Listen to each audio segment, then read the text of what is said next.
On this day in history, we remember the remarkable individuals who shaped our world. Welcome to Who Died Today in History, where we honor their legacies. From artists to leaders, their impact lives on. If you find their stories meaningful, like, subscribe, and hit the bell to stay connected. Dennis Hopper, the iconoclastic actor, filmmaker, and artist, died of prostate cancer on May 29, 2010, at the age of 74 in Los Angeles. His death, from natural causes after a long illness, came at the end of a tumultuous life and career defined by rebellion, innovation, and an unrelenting pursuit of artistic freedom. Hopper's passing marked the quiet fade-out of a man whose work had once exploded onto screens with the force of a cultural revolution. Hopper first rose to prominence with Easy Rider, a countercultural landmark that he co-wrote, directed, and starred in. The film, made on a shoestring budget, captured the disillusionment of the 1960s, a generation seeking freedom but lost in the shadows of war, authority, and broken dreams. That Easy Rider became a sensation was not merely due to its style, but because it gave voice to a restless America, unsure of its identity after Vietnam, civil rights upheaval, and assassinations. His death, though not a political flashpoint like Lincoln's or Cleopatra's, symbolized the end of an era when Hollywood briefly flirted with unfiltered anti-establishment voices. Hopper lived through the collapse of that dream, his own life echoing the chaos he portrayed on screen. A survivor of addiction and artistic exile, his later career was marked by memorable performances in films like Blue Velvet and Hoosiers, proving his enduring power to mesmerize and disturb. The immediate consequence of his death was a surge of retrospectives and tributes, with fellow artists and fans reflecting on his unique blend of madness and genius. His passing did not alter the trajectory of political history, but it did remind the world of a time when film was a battlefield for ideas, not just entertainment. Hopper's legend, already complex in life, was amplified in death as a symbol of creative defiance. Dennis Hopper is immortalized in film, photography, and the mythos of the American outsider. His image, leather-clad, defiant, and visionary, endures not just on screen, but in the cultural memory of an era that dared to question everything. His death underscores our fascination with figures who burn brightly, challenge norms, and leave behind works that force us to see differently. In remembering Hopper, we confront mortality not with sorrow alone, but with awe at the boldness of a life lived on the edge, forever echoing in art, rebellion, and cinematic legend. Mary Pickford, often hailed as America's sweetheart, died of a cerebral hemorrhage on May 29, 1979, at the age of 87 in Santa Monica, California. Her death from natural causes came at the end of a long period of seclusion, far removed from the glittering spotlight that once made her the most famous woman in the world. Her passing, quiet and understated, starkly contrasted the dazzling heights of her influence during the silent film era, a time when Pickford didn't just define stardom, she helped invent it. Pickford rose to prominence in the 1910s and 1920s, becoming a cultural icon and a symbol of innocence, determination, and ambition. She co-founded United Artists in 1919, alongside Charlie Chaplin, D.W. Griffith, and her then-husband, Douglas Fairbanks, giving actors unprecedented creative control, a revolutionary move during a time when studios held near total power over productions and performers. Her influence extended beyond performance. She was a shrewd businesswoman and a trailblazer for women in entertainment at a time when gender roles were rigidly enforced. By the time of her death, however, the Hollywood she helped build had evolved into a place dominated by color films, new stars, and a globalized audience. Pickford, who had retreated from the public eye in her later years, had become something of a ghost of a bygone era. Yet the news of her death prompted a wave of remembrance for the golden age of silent film and a re-examination of her monumental contributions to cinema and women's roles within it. Her death amplified her legend, drawing attention to her status not just as a star, but as a founder of modern celebrity culture and independent filmmaking. Film historians and cultural critics revisited her legacy, ensuring that her name would not fade with the silence. Documentaries, biographies, and the restoration of her films followed, as did renewed interest in the power dynamics of early Hollywood that she so deftly navigated. Mary Pickford's life and death reveal much about our relationship with fame, mortality, and the desire to leave a mark on the world. Though the medium she dominated changed, the imprint of her work remains vivid. We immortalize her through film archives, awards named in her honor, and historical retrospectives that celebrate her pioneering spirit. In remembering Pickford, we pay homage to a woman who understood the ephemeral nature of fame, and yet built a legacy designed to endure. Doris Hart, a pioneering American tennis champion, passed away on May 29, 2015, at the age of 89 in Coral Gables, Florida. Her death from natural causes marked the quiet end of a remarkable life that had defied physical limitations and societal expectations. Though her passing did not generate widespread headlines, it offered a reflective moment to consider the legacy of a woman who changed the face of tennis in the mid-20th century.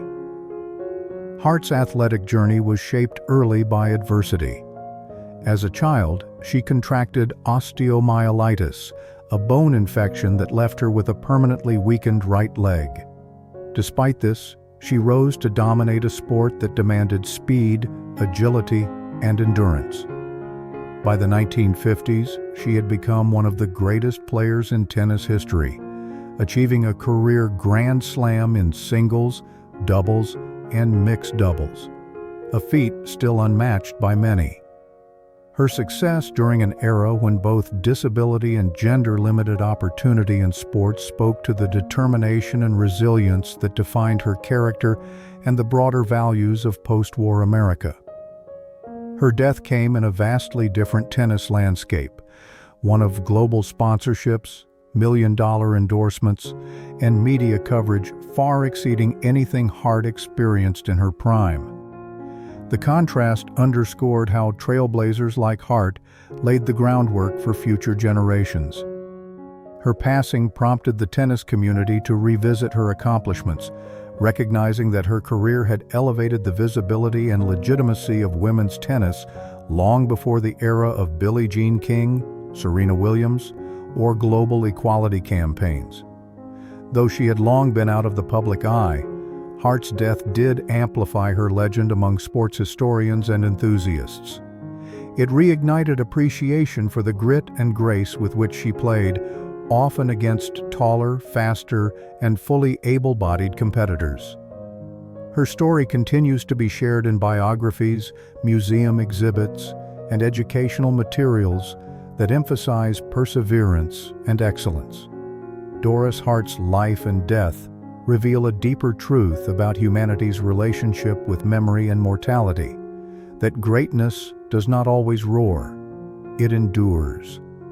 In commemorating her, we honor the quiet heroes who reshape history not through spectacle, but through sheer will and unrelenting mastery.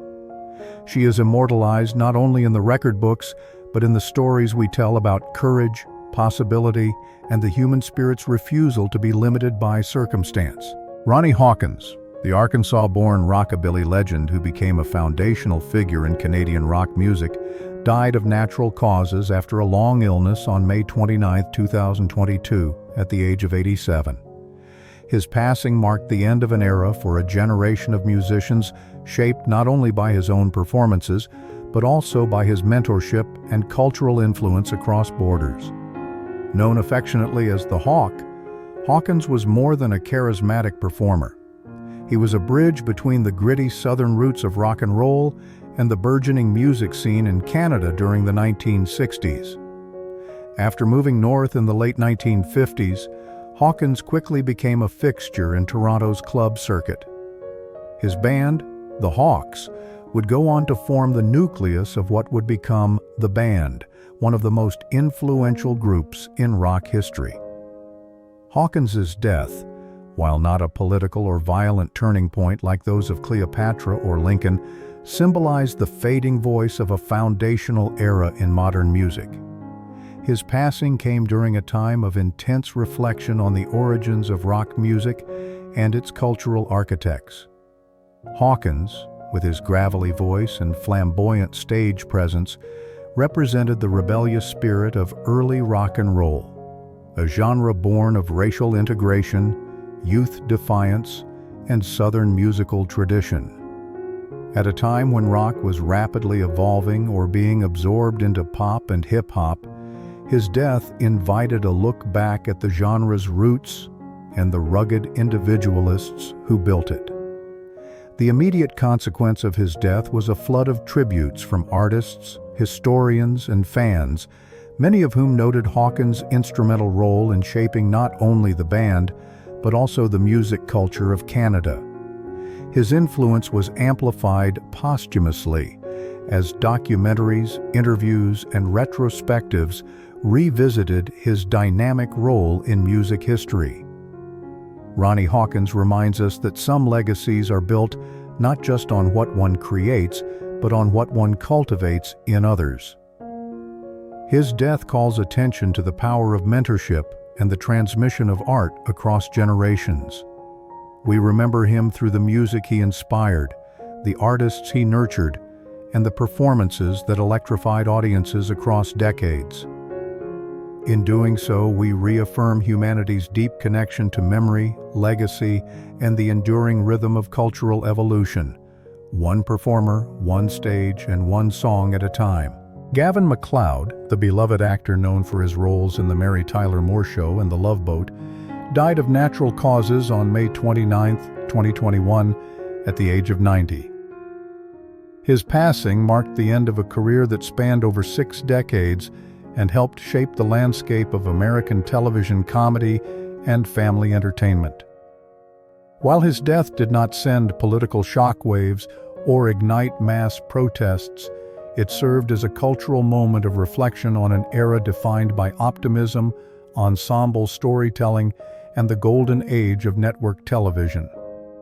Mloud first rose to fame as the affable Murray Slaughter, the newsroom writer in The Mary Tyler Moore Show, 1970 to 1977, a sitcom that broke ground with its portrayal of a single, career-driven woman. Later, he became a global household name as Captain Merrill Steubing on The Love Boat, 1977 to 1986, a show that embodied the cheerful escapism and glossy optimism of late 20th century TV.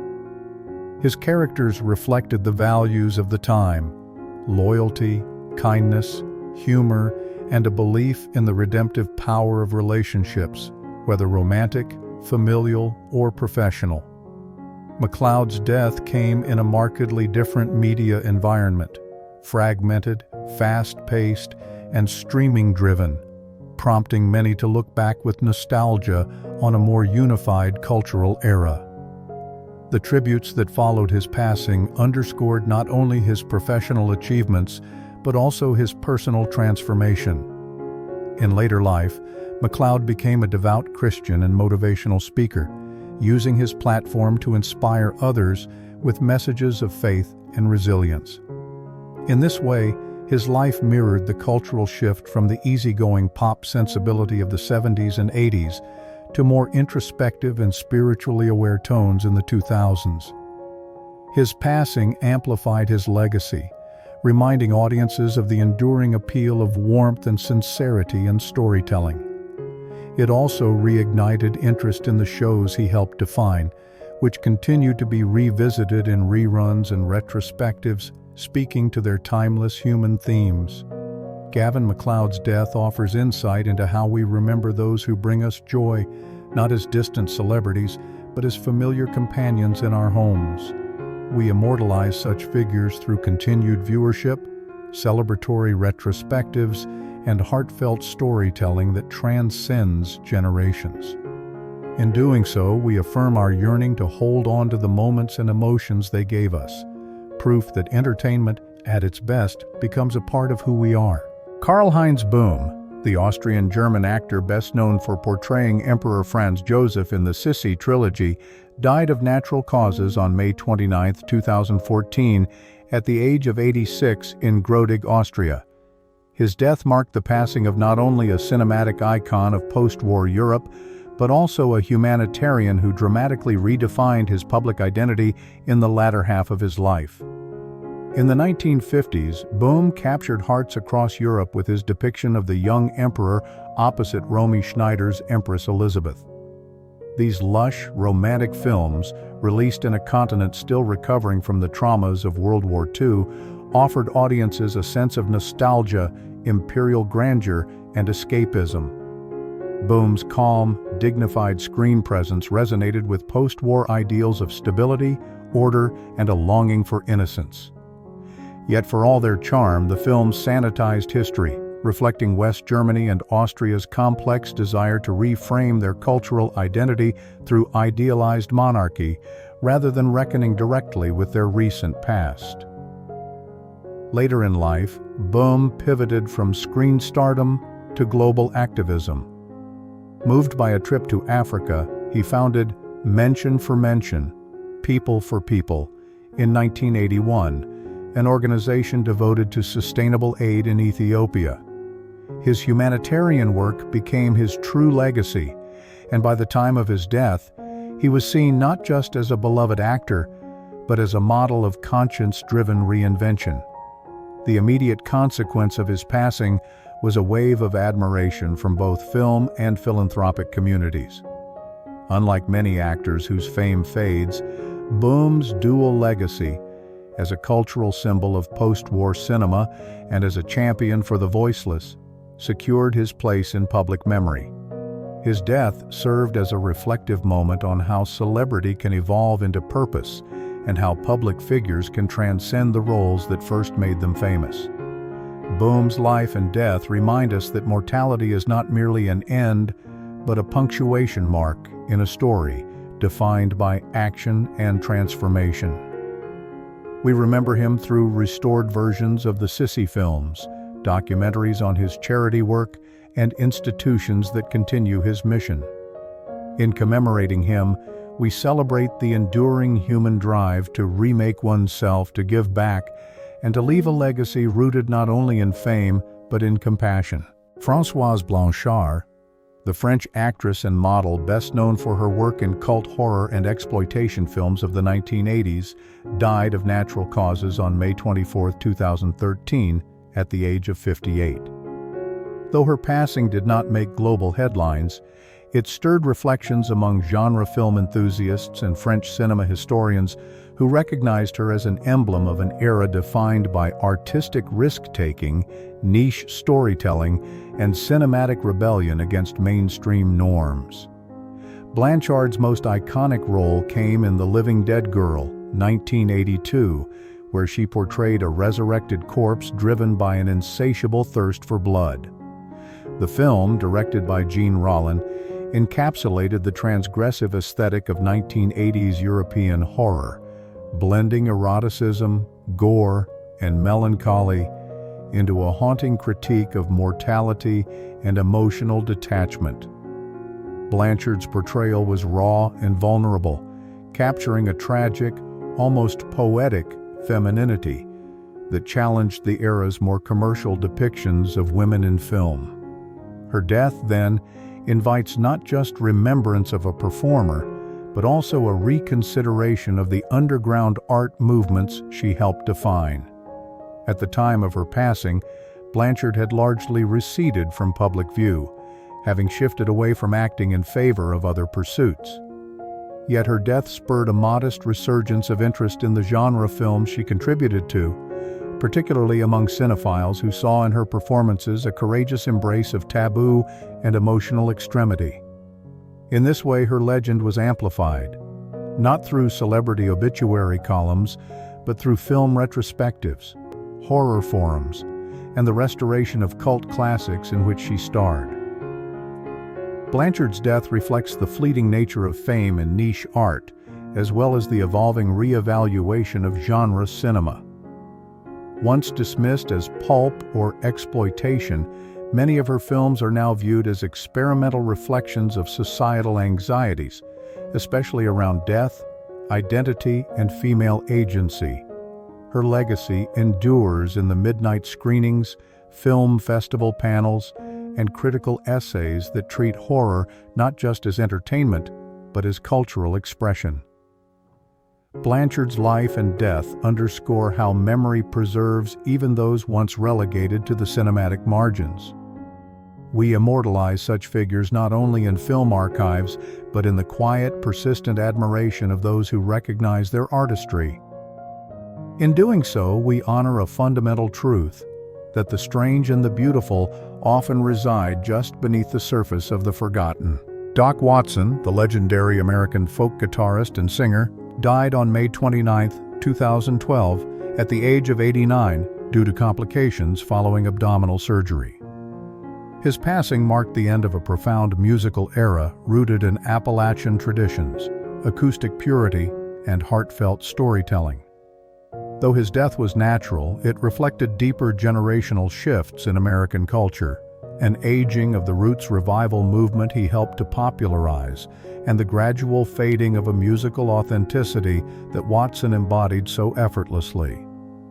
Born in Deep Gap, North Carolina, and blind from infancy, Watson overcame his disability to become one of the most influential flat-picking guitarists in American music history. His mastery of traditional folk, bluegrass, and gospel music won him a devoted following, particularly during the folk revival of the 1960s. At a time when the United States was racked with civil unrest, war, and cultural upheaval, Watson's clear voice and nimble guitar served as a comforting link to a simpler, more grounded past.